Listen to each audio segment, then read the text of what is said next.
Hello friends, and welcome to today's video where we're going to talk about Anteam's first Howling album. And once again, yes, I know I'm a day late. I know, I have a good excuse this time. This time my excuse is valid. This album came out at 8 a.m. here yesterday.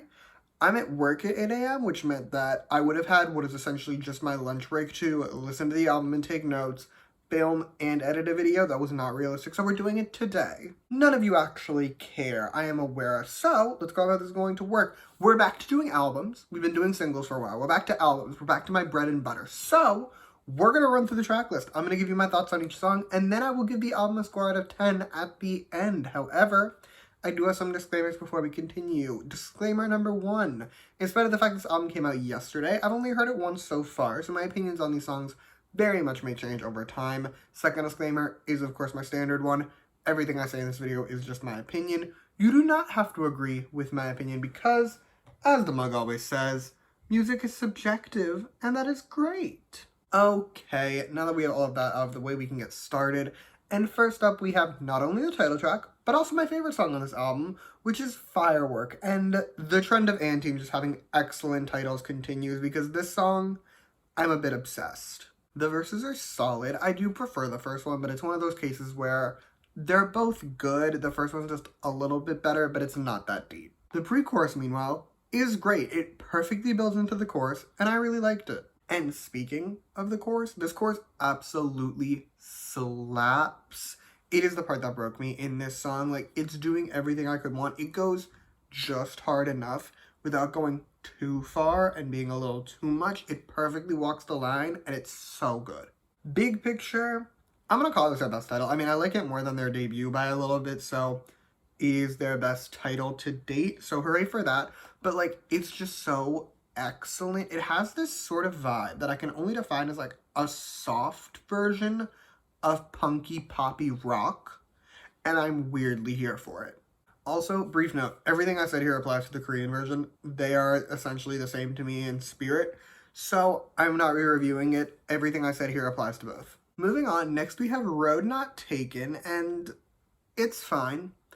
It's fine. It's not the worst song I've ever heard, but I'm not the biggest fan of it, and I would probably say it's the weakest on the album. My core issue is the chorus. It's not bad.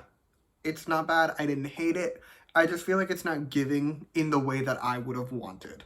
Which is a bit disappointing because I enjoyed every other part of the song. I thought the song, other than the chorus, was good, but the chorus, I don't want to say it ruins the song because I feel like ruining a song means the song isn't good at all, but it definitely makes it so that I don't want to listen to the song again, if you know what I mean. Anyway, our next song is going to be The Moon is Beautiful, and I really liked this song. It's giving like a mature Buzz Love vibe to me, and Buzz Love is my favorite Anteam song at this current time, so I'm here for it. I will concede, I didn't really like the raps all that much, but they aren't that bad, and they don't take up that much time in the song, so I will be powering through them, even if I wish they weren't here. The rest of the song, though, it's great. The verses, other than the raps, are solid. The pre-chorus is really good, and the background music is nothing short of excellent. The chorus, though, that's the best part again. Like, the chorus is the showstopper for me. It has this, like, toned-down vibe to it, while still being really fun and really cute. Like, I was jamming to an unhealthy degree when I first heard this chorus. It's a moment. I don't know what else to tell you.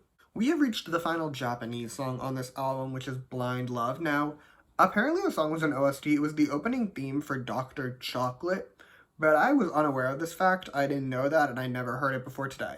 However, given the fact that it was an OST, I had some concerns because at least, maybe it's a me thing. Maybe it's a me thing, but I feel like all OSTs are kind of just the same exact song. There's like 10 that I actually like and that I'll listen to. And then every other OST, there's like 3 genres, and that's kind of it, and they're all the same song. This song, though, it definitely makes its own road, at least in the OSTs that I'm used to listening to, which admittedly are not in Japanese, but of the OSTs that I listen to, this one definitely has a uniqueness to it. It essentially took the OST vibe and sort of popified it, like it made it poppier, and as a pop girly, I'm always here for things being poppier. Like, it maintains the toned down OST vibe while also being able to genuinely slap, which is a powerful combo, and I feel like I couldn't explain this song better than that, so I'm not gonna try. Okay, once again, we're skipping the Korean version of Firework because I have nothing new to add to it. So we're going to move on to the last song, which is another Korean version, this time the Korean version of Scent of You. Now, I'm not going to do a full review of this song because I reviewed the Japanese version when I reviewed &TEAM's debut album. I'll have that in the description. But you can watch that to figure out how I feel about this song because I don't really want to re-review it. I have nothing new to add. The only real thing I am going to point out is just my disappointment that we did Scent of You because personally, again, I've heard Scent of You. I thought it was the weakest song on &TEAM's debut album, but I really liked their actual title, Under the Skin. Loved that song. So I'm kind of disappointed we did Scent of You instead of Under the Skin. But I have nothing to say beyond that. So it is score time. And overall, I'm giving this album a 9.1 out of 10. Of the Japanese songs, I liked most of them. I didn't really love one of them, but I didn't hate it either. And then of the Korean songs, one is just one of the Japanese songs that I liked. So it was a win for me. And then the other one, it's not bad. I'm just kind of disappointed. But none of the songs are bad, and most of them are good. So yeah, 9.1 out of 10. But that is all I have for you today. Thank you so much for watching. Feel free to comment your thoughts on this album down below. Let me know what your favorite song is. You can also like and subscribe if you want to or don't. I will be okay either way. And if you want to hear more from me, you can follow me on Twitter at s_album_reviews. I'll link that in the description, along with my review of &TEAM's debut album, and looking to the future, if there are other &TEAM albums that I reviewed, I'll link them down there as well. So you can check all that out if you so choose. But yeah, thank you again for watching. Bye!